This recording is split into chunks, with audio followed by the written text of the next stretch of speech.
வணக்கம் வணக்கம் வணக்கம் நண்பர்களே. அதாவது மணிப்பூர் கலவரம் குறித்து சீமான் அவர்கள் பேசிய ஒரு சில தகவல்களை தான் இந்த வீடியோவில் நம்ம பார்க்க இருக்கிறோம். நம்ம சேனலுக்கு நீங்கள் புதுசாக இருந்தீங்கன்னா ஒரே ஒரு சப்ஸ்கிரைப் பண்ணி பெல் ஐக்கானை கிளிக் பண்ணி வச்சுக்கோங்க.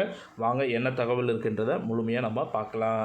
மணிப்பூரில் பழங்குடியின மக்களுக்கு எதிரான வன்முறை வெறியாட்டத்தை கலவரத்தை தடுக்க தவறியதாக மத்திய மாநில பாஜக அரசுகளை கண்டித்து நாம் தமிழர் கட்சி சார்பில் கட்சியின் தலைமை ஒருங்கிணைப்பாளர் சீமான் தலைமையில் கண்டன ஆர்ப்பாட்டம் சென்னை வள்ளுவர் கோட்டத்தில் நடைபெற்றது. இதில் மணிப்பூர் கலவரத்தை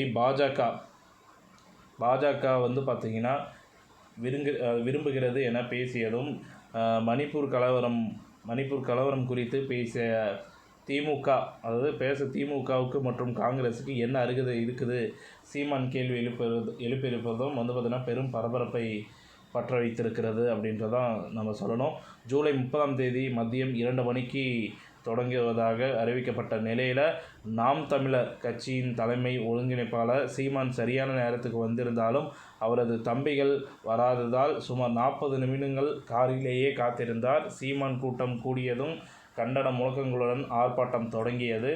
அதன் பின்புதான் கண்டன ஆர்ப்பாட்டம் நிகழ்வில் இளைஞர்கள் பார்த்திங்கன்னா பாசறை மாநில ஒருங்கிணைப்பாளர் பாத்திமா பார்கனா, இடும்பாவனம் கார்த்திக் உட்பட கட்சியின் முக்கிய பிரமுகர்கள் பாஜகவை கண்டித்து பேசிய பின் இறுதியாக மைக் பிடித்த சீமான், மணிப்பூர் கலவரத்தை பாஜக அரசு விரும்புகிறது, அதனால் மணிப்பூரில் கலவரம் நடக்கிறது. ஏன் விரும்புகிறார்கள் என்றால் கலவரம் நடத்தியே கட்சி வளர்த்து ஆட்சிக்கு வந்தது பாஜக. அன்று குஜராத்தில் நடந்தது, இன்றைக்கு காஷ்மீரில் நடந்து கொண்டிருக்கிறது, தற்போது மணிப்பூரிலும் நடக்கிறது. மணிப்பூர் கலவரத்தை நோக்கம்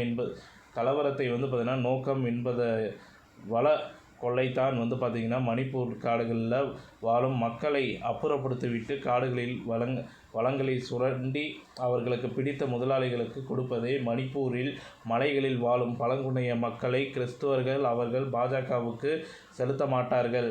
மீதின மக்கள் பாஜக RSS கொள்ளைகளை ஏற்கக்கூடியவர்கள். பாஜகவின் வாக்காளர்கள் ஆகியார் பழங்குடியின மக்கள் சாவதை பற்றி இவர்களுக்கு கவலையே இல்லை என பேசி பரபரப்பை கிளப்பினார். பாஜகவை விளாசிய சீமான் ஒரு கட்டத்தில் திமுக காங்கிரஸ் மீது பாய்ந்தார். குஜராத் கலவரம் நடந்தபோது அதனை ஆதரித்து பேசிய கட்சி திமுக குஜராத் கலவரத்தின் போது காங்கிரஸ் போராடிய போராட்டங்கள் எத்தனை ஈழத்தில் பெண்களுக்கு எதிராக நேர்ந்த கொடுமைகள் பற்றி பேசாத இந்த திமுக காங்கிரஸ் மணிப்பூர் கலவரம் குறித்து பேசுகிறார்கள். மணிப்பூர் கலவரம் குறித்து பேச இவர்களுக்கு என்ன அருகதை இருக்கிறது என வினவித்தார். பத்திரிகையாளர்கள் சந்திப்பில் பேசிய சீமான், அரசியல் லாபத்திற்காக திட்டமிட்டு மணிப்பூர் கலவரம் நடத்தப்பட்டதாகவும் மத்திய அரசு நினைத்திருந்தால் கலவரத்தை எளிதாக கட்டுப்படுத்தியிருக்க முடியும், ஆனால் அவர்கள் முன்வரவில்லை என சாடினார் சீமான். இத்துடன் இந்த செய்தி தகவல் முடிவடைகிறது. இந்த தகவல் பிடிச்சிருந்தால் லைக் பண்ணுங்கள், ஷேர் பண்ணுங்கள், மறக்காமல் நம்ம சேனலை சப்ஸ்கிரைப் பண்ணி பெல் ஐக்கானை கிளிக் பண்ணி வச்சுக்கோங்க. நன்றி, வணக்கம்.